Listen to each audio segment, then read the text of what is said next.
A continuación se detallará información precisa sobre la historia de la evaluación psicológica, su perspectiva actual y futura. Además de esto, se dialogará sobre qué es el diagnóstico y cuál es el proceso psicodiagnóstico. La humanidad misma, desde sus inicios en todas las épocas, ha sido evidente el interés por la medición de los atributos humanos, desde los físicos hasta los psicológicos, la inteligencia, la personalidad, la motivación, etc. Pero entonces llegamos al interrogante de cuándo podemos afirmar que inicia la evaluación psicológica. Entre los antecedentes precientíficos se relatan que las primeras evaluaciones de aptitudes datan del año 1200 a.C. en China.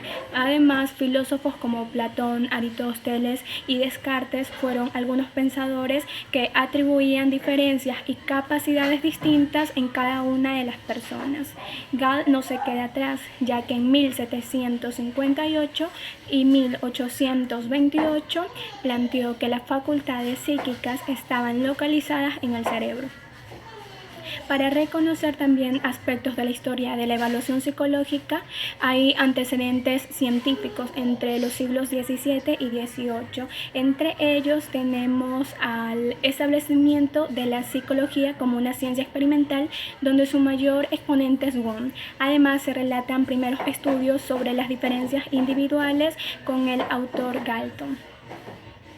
Hay que reconocer que para que un procedimiento se considere como una evaluación psicológica debe de reunir varios requisitos. Entre estos podemos considerar que debe de existir un evaluado y un evaluador. Necesitamos también un objetivo, un marco teórico, una técnica, un procedimiento de medida y, sin más que hablar, también necesitamos sistemas categoriales.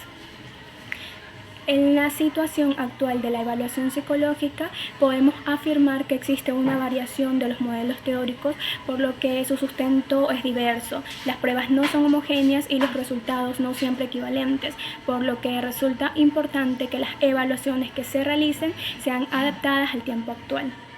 En la actualidad aparecen más técnicas de evaluación, por lo que resulta favorable, ya que son un paso hacia el desarrollo y la validez de las pruebas. Sin embargo, es necesario que en las perspectivas futuras se sigan realizando más métodos investigativos que permitan que la evaluación psicológica sea más fiable y sea mucho más válida.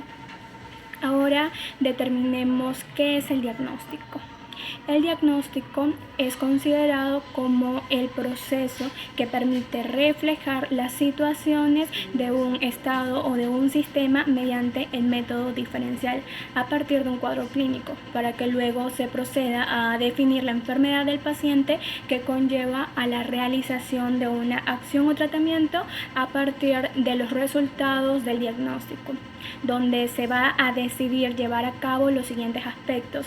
Inicialmente, el diagnóstico consiste en recoger información a través de test, de cuestionarios, podríamos decir también entrevistas, para poder orientar, para poder seleccionar o indicar un oportuno tratamiento al paciente que lo necesita o que lo requiere. El diagnóstico, por su parte, incluye la medición y la evaluación.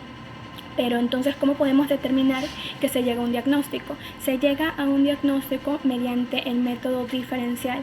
Se va a seleccionar y se va a descartar signos o síntomas presentes en el sujeto. Entonces, ¿qué es un psicodiagnóstico? El psicodiagnóstico proviene del griego dia, gignosko, que significa aprender a conocer.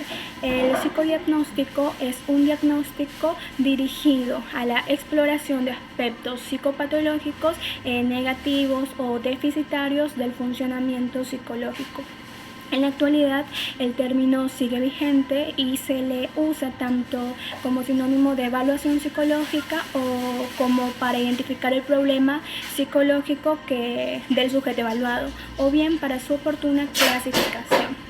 La entrevista de devolución y redacción del informe constituyen el cierre del proceso del psicodiagnóstico.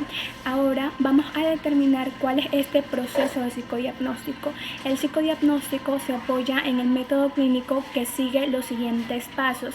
Sigue una observación con su respectiva indagación, confirmación, un diagnóstico, un pronóstico y consecutivamente una intervención.